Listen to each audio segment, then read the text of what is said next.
Ons is vervolgens in 1 Korintiërs 4 vers 8 tot 13. Dwaas ter wille van Christus. Julle is mos reeds versadig. Julle is reeds ryk. Sonder ons het julle soos konings begin regeer. Het julle maar waarlik regeer, sodat ons saam met julle kon regeer. Het lyk vir my of God ons apostels as die heel laastes aangewys het, asof ons ter dood veroordeel is, omdat ons 'n skouspel geword het vir die wêreld, vir engele sowel as vir mense. Ons is dwaas ter wille van Christus, maar julle verstandig in Christus. Ons is swak, maar julle sterk. Julle geëerd, maar ons sonder eer. Tot op hierdie oomblik ly ons honger en dors, is karig geklee, word geslaan, swerf dakloos en swoeg deur met ons eie hande te werk. Word ons beledig, seën ons. Word ons vervolg, verdra ons. Word ons belaster, antwoord ons beleefd. Soos die vullis van die wêreld het ons geword, soos die skuim van die samelewing tot nou toe.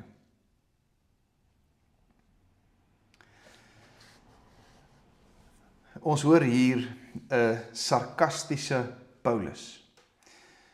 Die gemeente daar in Korinthe het so arrogant geraak, so verhewe selfbeeld begin kry, dat hulle gereken het, hulle is versadig, reeds versadig, is miskien die sleutel hier, hulle is reeds ryk. Sonder ons, sê die apostel, het julle soos konings begin regeer. In ander woorde, julle beskou julle self so goed, so ver gevorder, julle het klaar gearriveer. Selfs sonder ons is julle hier waar julle nou is. Die punt van die apostel Paulus om aan te sluit by die vorige verse is, dat dit wat hulle het hulle nie uit hulle self nie, maar hulle het dit ontvang. Dit is alles die genade en dit is alles die gawes van God. En die Here het ook die apostels gebruik om vir hulle te gee wat hulle het, maar so sien die Korintiër gemeente nie hulle self nie. Hulle sien hulle self as konings. Nou, heel waarskynlik is hierdie frase wat die apostel Paulus hier gebruik, is waarskynlik 'n frase uit die stoïsynse filosofie. Dit is duidelik idees wat die gemeente van Korinthe vir hulle self geneem het.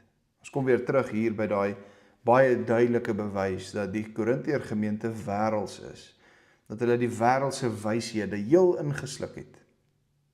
Net soos die filosowe van hulle tyd, die Griekse filosofie, so praat en dink die gemeente. Hulle dink, hulle het feitelik reeds die hiernamaals bereik, asof hulle reeds sondeloos is, amper perfek is. En Paulus wil hierdie arrogansie stopsit. Het julle maar waarlik regeer, in ander woorde, wat is ons afleiding? Hulle regeer nie werklik nie, sodat ons saam met julle kon regeer. In ander woorde, Paulus sê, was dit maar waar, dat julle werklik al hierdie dinge was, maar dit is alles 'n illusie, dit is alles 'n idee, dit is nie waar nie. Dit is miskien waar in die oë van die wêreld, maar nie in God se oë nie. Nou goed, van vers 9 af verder, tref Paulus 'n treffende vergelyking tussen die apostels aan die een kant en die gemeente daar in Korinthe aan die ander kant. En mense sou amper 2 kolommetjies kon trek en dan sou jy kon sien en lees wat die apostel Paulus hier sê.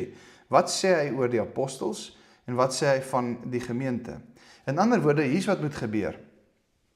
Die gemeente moet vir hulle self vra of die houding wat hulle het klop en ooreenstem met die houding en die belewenis van die apostels.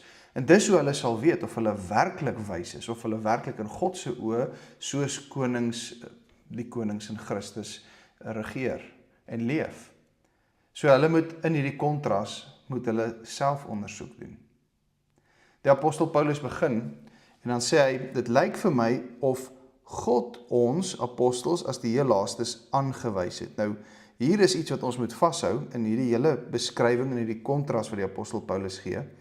Hy bekla nie sy lot nie en hy is nie ondankbaar nie. Inteendeel, hy berus in die posisie waarin God hom as apostel geplaas het. Selfs al is dit, selfs in hierdie omstandighede waarin hy skryf, baie moeilik en by tye baie uitdagend en hartseer en noem maar op. Paulus sê, God het ons aangewys. En hy het ons aangewys as heel laastes in die oë van die wêreld, asof ons ter dood veroordeel is.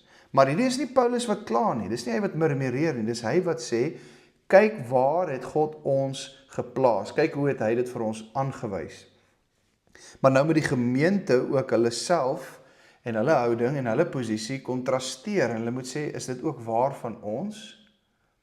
So, die apostel se bedoeling is om met hierdie kontras te wys hoe absurd die Korintiërs in hulle selfversekerdheid geraak het. Die apostels, om vers 9 se beeld 'n bietjie te verduidelik, word soos kriminele voor 'n arena geparadeer. Dit is die gedagte agter hierdie beeld. Hulle is 'n bespotlike spektakel vir die mense en, hy sê, selfs vir die engele. Vir engele sowel as mense. Die apostels word geparadeer as 'n skouspel voor die demoniese magte, voor die engele magte en voor die mense. Is nie net beperk tot die mensdom nie. En Paulus wil uitwys dat die Here hierdie dinge so bepaal het. In die oë van die wêreld is hulle hierdie spektakel soos kriminele. Maar so is dit om wys te wees in die oë van God. En hierby berus Paulus. En dit is wat die gemeente vir hulle self moet vra. Is dit ook waar van ons? Is dit ook die geval in ons gemeente? Ons gaan aan na vers 10, dan lees ons daar, die apostel Paulus sê, ons is dwaas ter wille van Christus. Dwaas ter wille van Christus. Maar nou hoor jy die sarkastiese stemtoon weer verder.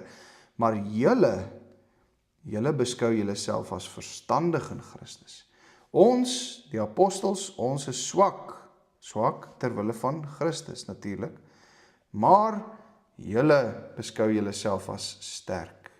Julle beskou julleself as geëerd, maar ons is sonder eer ter wille van Christus. Hoor jy heeltyd hierdie kontras, hoor jy die sarkasme, nie om lelik te wees met die gemeente nie, maar hy wil vir hulle uitwys dat hulle in die oë van die wêreld aanvaarbaar geword het, terwyl die apostels in die oë van die wêreld swak en dwaas is vir Christus.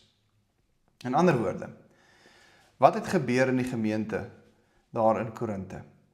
Hulle het beweer dat hulle wel verstandig is in Christus. Hulle het beweer dat hulle wel op die regte spoor is. Hulle het beweer dat hulle sterk is, dat hulle die goeie doen en dat hulle geëerd is. Maar eintlik was hulle sterk en verstandig in die wêreld se oë. Hulle was nie soos die apostels dwaas en swak in die oë van die wêreld nie. Die gemeente het vriende van die wêreld geword en hulle drink die wêreld se wyshede in. Dis die groot probleem. Dis wat daar gebeur het. Die apostel Paulus sê, tot op hierdie oomblik in vers 11, ly ons honger en dors, ons is kare geklee, ons word geslaan, swerf dakloos, en so beskryf hy die swaar situasie waarin hulle is, en dan sê in vers 12, baie interessant, ons soeg deur met ons eie hande te werk. Vir die Grieke was dit 'n skandelike ding om met jou eie hande te werk. Om self werk te doen, handearbeid is benede jou, dis net geskik vir slawe. So die Griekse mense, die Griekse samelewing, het nie graag hulle eie werk gedoen en tog sê Paulus, maar ons as apostels, ons is nie besig om hierdie Griekse filosofie in te drink nie, ons werk met ons eie hande, want ons werk in God se koninkryk, ons werk om self in die lewe te bly, sodat ons ook deur die daaglikse brood wat die Here vir ons gee, dat ons ook die krag kan hê om in hierdie wêreld werksaam te wees, met hierdie aarde te werk, bewoon en bewerk. Dis mos die kultuurmandaat wat die Here ook gegee het in Genesis. Nie vir die Grieke nie, nie vir die wêreldse wyses nie, nee, dan vir hulle is handearbeid sleg. Paulus sê so is dit nie vir die gelowiges nie. Ongelukkig het die gemeente ingekoop op hierdie idees, hierdie wêreldse en Griekse idees, en nie die Bybelse idees nie. En nou in vers 13, om uiteindelik hierdie kontras op 'n baie skerp noot af te sluit, sê die apostel, ons word belaster, ons antwoord beleefd, soos die vullis van die wêreld het ons geword, soos die skuim van die samelewing tot nou toe. In ander woorde, in hierdie huidige oomblik, waar die apostel Paulus hierdie woorde skryf, gebeur hierdie dinge met hom. Dis nie iets wat eens 'n keer met hom gebeur het nie. Hierdie is die lewe van die apostels, en so het die Here dit vir hulle aangewys. Dis die situasie waarin hulle is, maar so is sy lewe dan nou. Hoe lyk dit in die gemeente? Wat is die kontras?